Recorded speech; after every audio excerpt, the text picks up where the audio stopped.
continuing the Maamar of this week, which is Merosh Tzurim Eranu from the blessings of Bilam.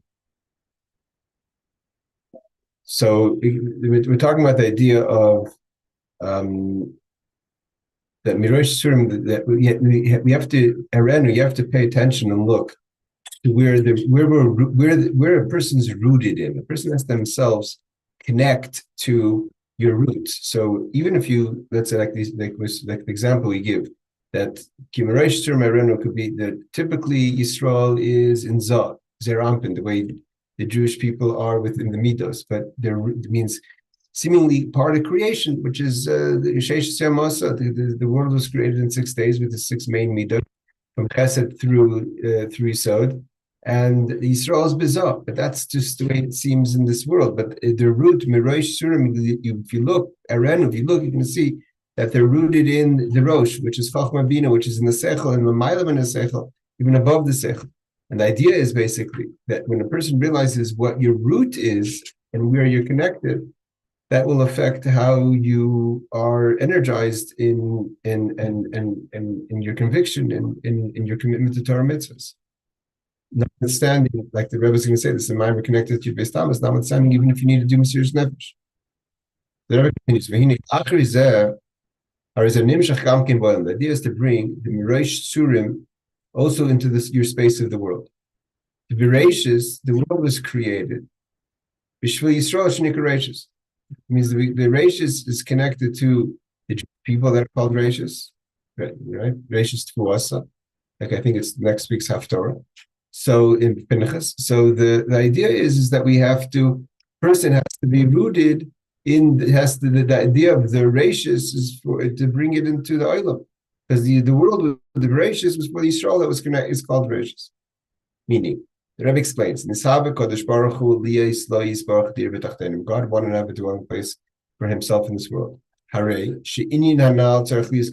idea of a dwelling place is not just that a person realizes we're rooted and connected to the infinite that's beyond the mundane of this world, to have a reality outside yourself or within yourself, but outside of your seemingly projected reality. But the idea is to bring it into your space of the world, because it's all about a dir b'tachtonim.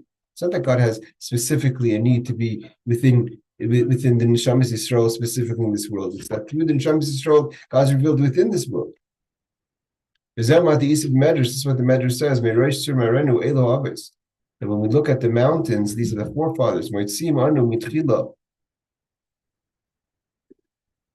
find that initially God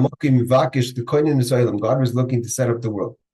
He couldn't find stability or a rock, so to say, like Tzurim, to find solidness in creation until the forefathers came. Marshall gives an example. A king is looking to build a country. He has to find a place to build it.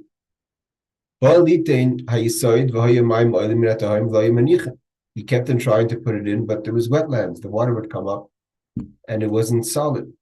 He found a big rock. On the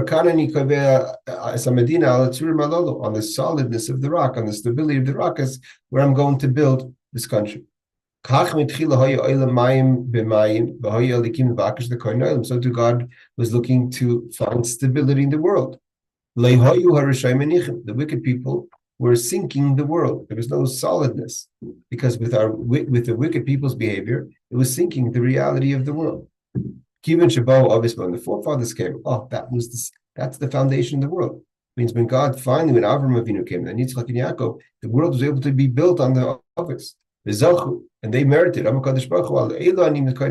these people, meaning the forefathers, that's the rock that I'm going to build the world on.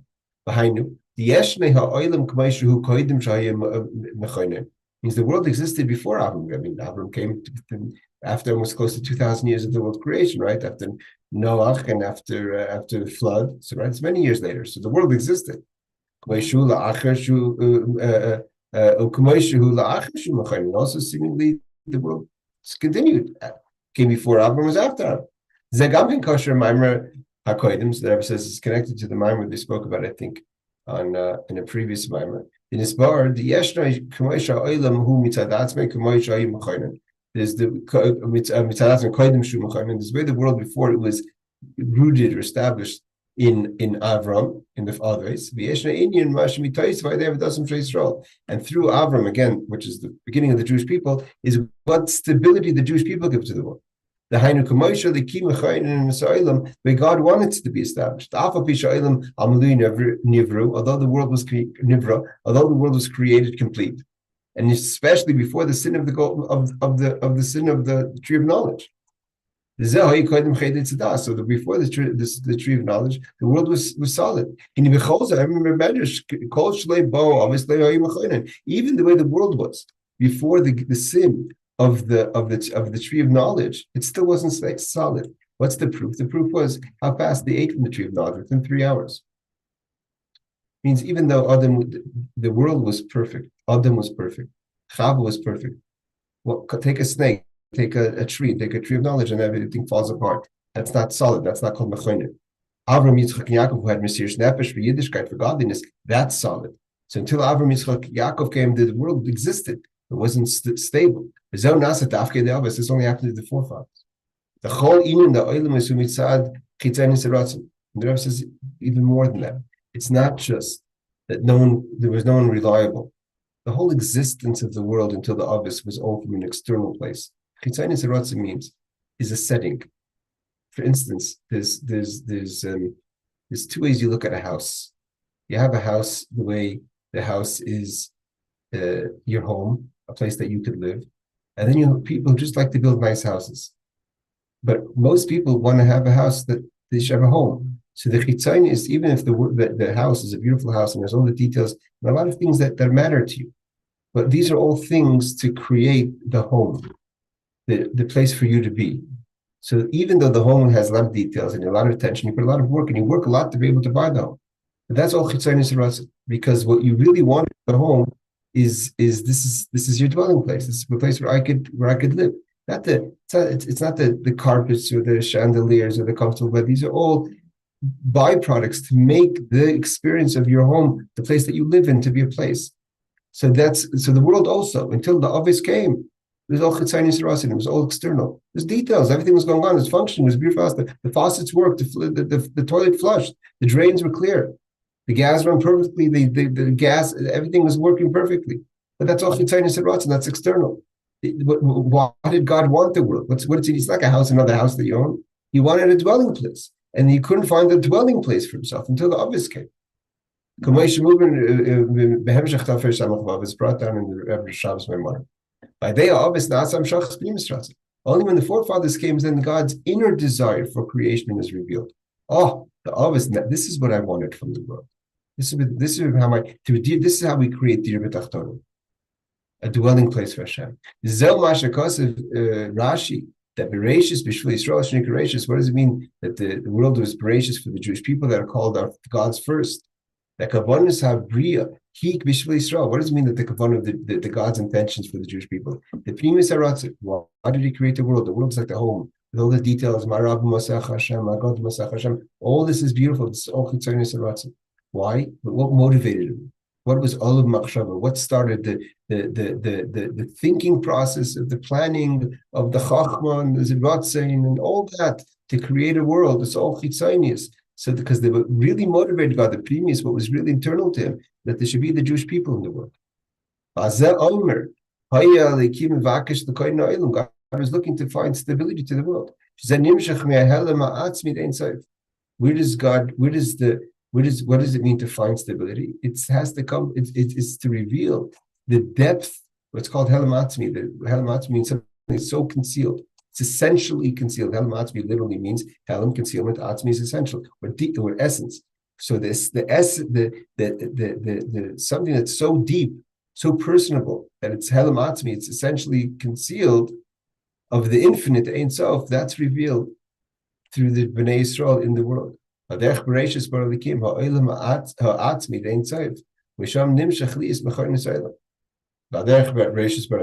created the world. Is the Helam Atzmi, the inner desire. So it's the inner the inner, the concealed essence of the infinite was revealed in the world to create the world, but the purpose of it is for Yisrael. That's how he was able to find stability. Means, what's the Helam Atzmi? The Helam Atzmi is the why. Why did God need the world? What motivated him? It was Yisrael. He wanted the Jewish people. It wasn't just, Jewish people are not the people that facilitated. There was a desire in the Jewish people before. It says, Israel, the world, the Torah is before the world, and Yisrael is before the Torah. When we say Olad Machshav Yisrael, Olad Machshav, it's the deepest part of God's, like the Rebbe says, Hecher, Hecher, Hecher, to the essence. That's Merosh Tzurim Eranu, and that's come, Eranu, see that, reveal that into the world. And that's the Helam Atzmi, the essential essence that's so concealed. In the world, you don't see it. A person goes say, who says that? That's what God wants. You don't see it because you don't know, you're not in. To know that God wants this means you have to know what's going on deep inside of him. Someone has something so deep, it's called essentially concealed. It's so concealed. It's the Helam Atzmi that's so, the infinite that's so concealed. And what is in that little black box, so to say, the Havdul, is the Ratzin for the Jewish people to make a deer for the. And that's why he couldn't be revealed until he found the fathers. This pasuk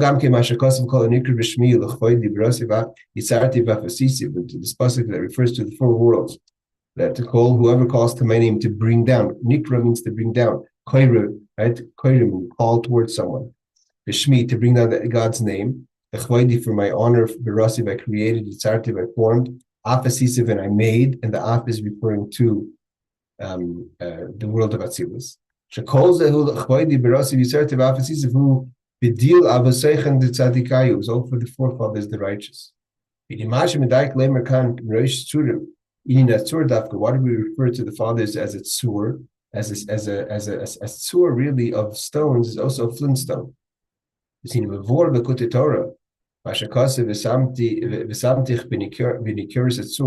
the Moshe, when God passed in Kisisa after the sin of the golden calf, and Moshe had all those deep conversations with God. So God says, I'm going to hide you within the tzur, the stone. Is the in that tzur over there that the Torah says, Ukamay l'mashal, tzur ha'chalamish. Tzur ha'chalamish is a flintstone. I mean, tzur usually means a stone, but the tzur ha'chalamish is a flintstone. What's the flintstone? Flintstone has a fire hidden inside it. The Rebbe doesn't explain the difference between a flintstone and a coal. A coal also has fire inside, but if you throw this coal into the water, it extinguishes it. Flintstone, you take it out of the water and you could still light a fire from it. Why? Because nothing can put out the flame. It's so essential. That's Helam Atzmi. It's so deep in the core of this flintstone that there's nothing, not even the water could put out the ability for fire. That the flintstone is for to strike a fire. She said the fire is very hidden inside the flintstone. It's not like the flame inside a coal. There you have the flame in the coal, it's just hidden in the coal. There's no fire. You can't see it. That's why the water won't put it out. It's not like there's a fire. If you put a coal, what's a coal? A coal is like a receptacle, even if it's hiding the fire. But if you put it, it's a receptacle of something. It's holding something. It's holding the flame. So if you put the whole thing into the water, it's going to extinguish it. A flintstone is not a receptacle. It's hiding. There's the potential. It's the Helam Atzmi. It's the potential for fire. That's how deep the neshama, the Jew's soul is. It's like a flintstone. The fire never goes out. There's no situation, no big drowning in water. There's nothing. The great waters can't put out the love because it's like a flintstone. It says because the fire doesn't exist. The proof is even if you throw the flintstone for ages into the water, it doesn't weaken its ability to get a spark of fire because it's not holding a fire. It holds the potential for the fire. In a coal, even if the fire is hidden in the coal, you leave it in the water long enough, the fire goes out because it's holding something, and the coal can't hold it against the pressure of the water. In a coal, the fire is there. So when we have in Chassidus, it talks about the difference between an open flame, a hidden flame, but it's a flame. It's a hidden flame in a coal. Therefore, the water could put it out. Flintstone is it's not a hidden flame. It's so one with the concept of fire. It doesn't even have to hold the flame of fire, but it could start it could start a spark at any time. If you put the coal into the water, it goes out. Because in the coal, the fire is there, the flame is there, it's just hidden in the coal. But in the Flintstone, it's the potential to create fire. So how do you take out the fire from the Flintstone? Because it's so deep, because it's only the potential, it's harder to get the spark.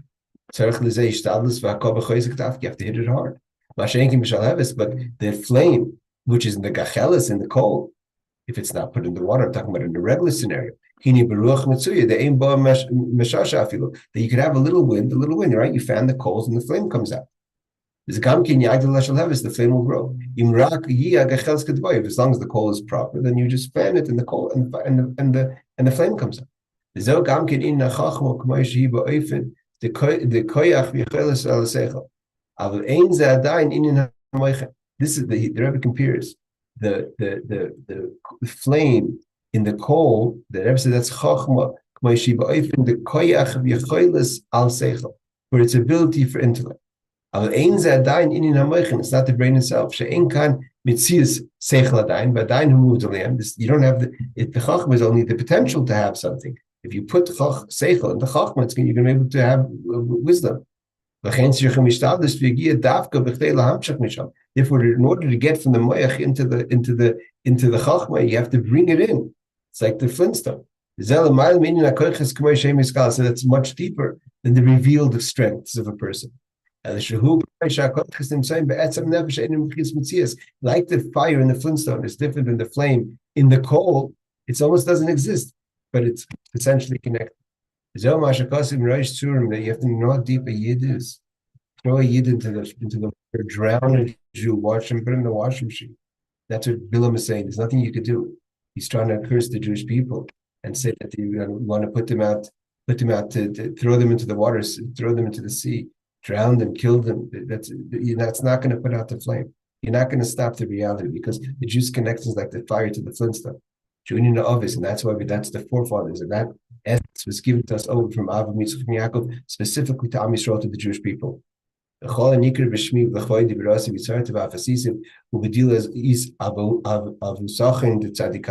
this ability to bring the shame through the worlds of Atzilus Pri Yitzia is through the fact that our inheritance that we got from our forefathers. The idea is to bring it down to this world. That's not, there's no place. Finishes off, and this part's a little difficult. Not that the whole Maamar wasn't difficult. Rebbe says, this Flintstone connection is why the Jewish person has an ability of self-sacrifice for God, not for glory, because there's no other way.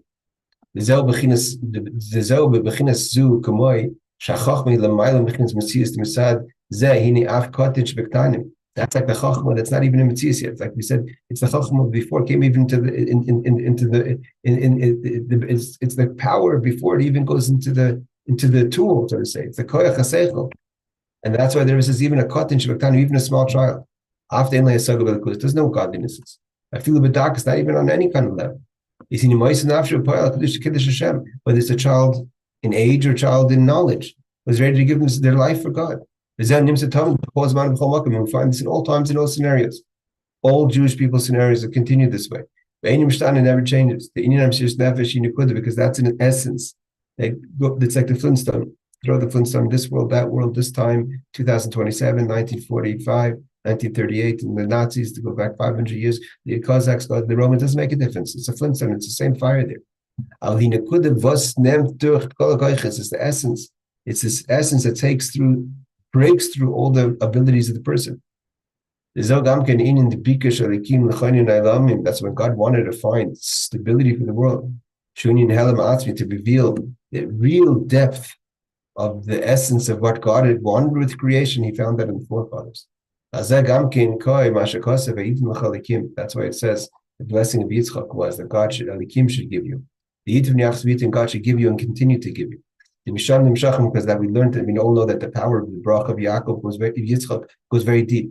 The Misham, from that place, you could draw koach, all the flow, all the abilities that could, and it should bring it down all to all your koachs and all to your functionality, not just to stay in the core, in my soul. Yes, I'm very connected. Bring it out, reveal it. That's the whole point. Merosh Tzurim, that's hidden in the tzur, in the flintstone. Eranu, show it, bring it down, not that you know that it exists, but reveal it. And therefore, you bring the hashpas and the ruchnis with our mitzvahs in how your ability to perform our mitzvahs. Like it says in the Medrash, to mital shemaim to mikra mishmani aretz, to mission all the blessings of Yitzchak was in Torah. K'maykim b'pashas aksum, but also in a simple way. Shemshichu kol hashpas kashmis through the helam atzmi, through the essence of what God. And if God created the world and the whole purpose of the world for the Jewish people, what's in the famous word, the Rebbe's grandfather came back from the Rebbe Merosh, and he said to the Rebbe Merosh, as he said, I heard he uses gold. It was Petach. What do you think gold was created for? Everything's created for Klal Yisrael. So therefore, the idea is to bring all the physical blessings down in a physical way. I mean, if we just listen to what Hashem wants, Mashiach will come today. If the Jewish people just keep one Shabbos, keep it properly, Yad Hayi ben David, the son of David. Gemara teaches the Shalom of Melech Mashiach. Masay Kasimar, they asked him, Yeshua ben Levi says, when Mashiach come? If you listen to the Hashem, then of course Mashiach, that's the revelation. The Mashiach will come speedily. Okay. The essence, the Nakud of the Maamar we get, beautiful Maamar. It's good to go into Shabbos. You need to be Tamuz with us. We're having a good Shabbos. Mr. Hashem, the next class, maybe we'll do tomorrow, a little bit of Tamuz of Tafshin Yud, and then we'll carry it on.